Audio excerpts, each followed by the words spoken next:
Emmanuel Macron vows unity after winning French presidential election.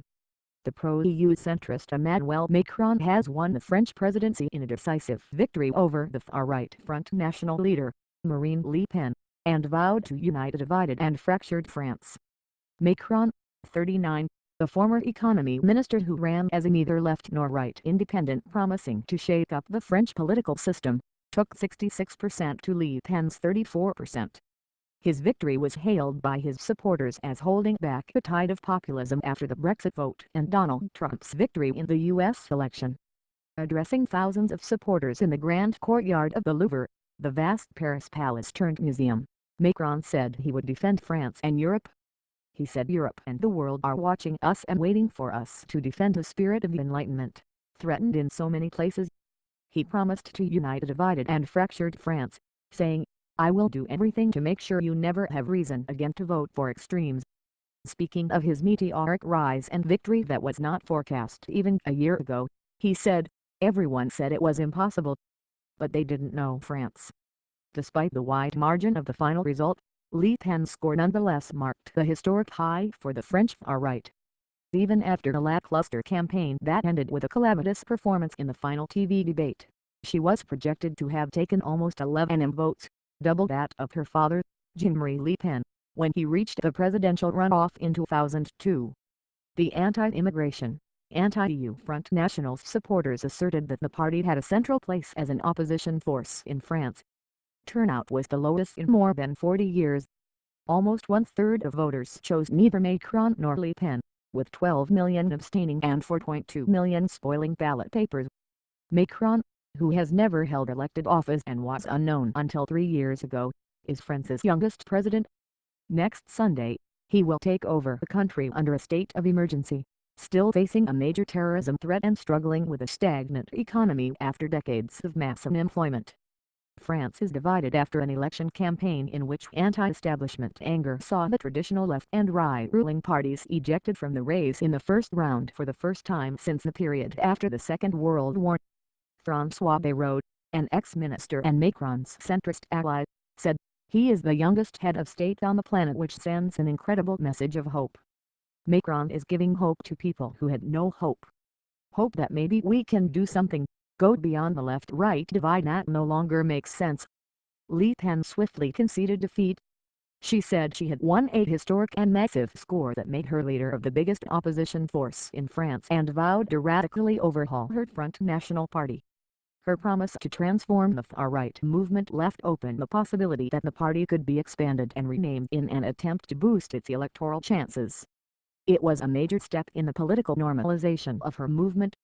The outgoing socialist president, François Hollande, who was once Macron's mentor and had appointed him economy minister, said, "His large victory confirms that a very great majority of our citizens wanted to unite around the values of the Republic and showed their attachment to the European Union and showed France is open to the world." Macron's victory came not only because voters supported his policy platform for free market, pro-business reform, and his promises to energize the EU, coupled with a left-wing approach to social issues. Some of his voters came from other parties across the political spectrum and turned out not in complete support of his program but to stop the Front National. In a political landscape with a strong hard left and far right, Macron faces the challenge of trying to win a parliamentary majority for his fledgling political movement in March. On the move in legislative elections next month. Without a majority, he will not be able to carry out his manifesto promises. After the Brexit vote and the election of Trump as U.S. President, the race for the Elysee was the latest election to shake up establishment politics by kicking out the figures that stood for the status quo, ejecting the mainstream parties that have dominated French politics for 50 years and leaving the political novice Macron to do battle with the far-right. Live French election, Putin calls for end of mutual mistrust after Macron victory. Live updates follow the latest reaction and developments in France in the aftermath of the victory of centrist Emmanuel Macron over the far-right Marine Le Pen.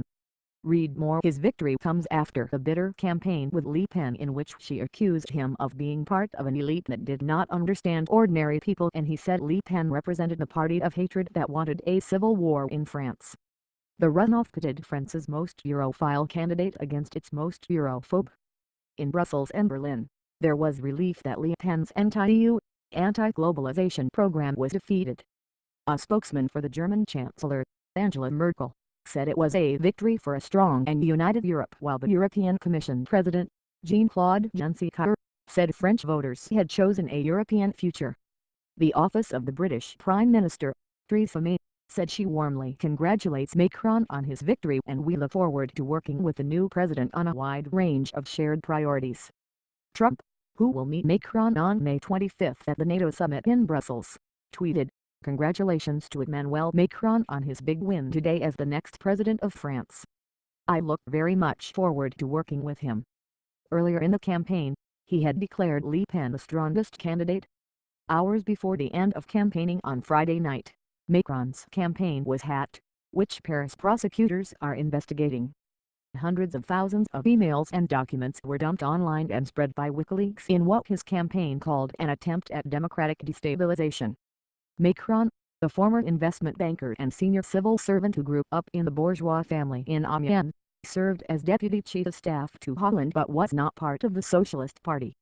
In 2014, Hollande appointed him economy minister, but he left government in 2016, complaining that pro-business reforms were not going far enough. A year ago he formed En Marche, promising to shake up France's vacuous and discredited political class. The Guardian view on the French election: "Good luck, Mr. Macron. You will need it." Editorial: French voters have averted the catastrophe of a Marine Le Pen presidency. The task for Emmanuel Macron is to deliver change, prosperity, unity and healing. Read more. Macron campaign on pledges to ease labor laws, improve education in deprived areas and extend protections for self-employed people. The election race was full of extraordinary twists and turns. Hollande became the first president since the war to decide not to run again for office after slumping to record unpopularity with a satisfaction rating of 4%. His troubled 5-year term left France still struggling with a sluggish economy and a mood of disillusionment with the political class. The country is more divided than ever before. More than 230 people have been killed in terrorist attacks in little more than 2 years. The political class is questioning Islam's place in French society and more than 3 million people are unemployed.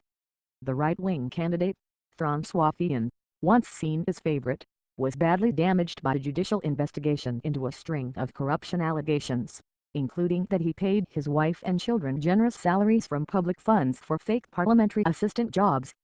The ruling Socialist Party, under its candidate Benoît Hamon, saw its score plunge to 6%, while the hard-left Jean-Luc Mélenchon finished fourth. The final round marks the redrawing of the political landscape, away from the old left-right divide towards a contest between the liberal, pro-globalization stance and close-to-the-borders nationalism. Le Pen has styled the election as being between her party's patriots and the globalists whom she says Macron represents.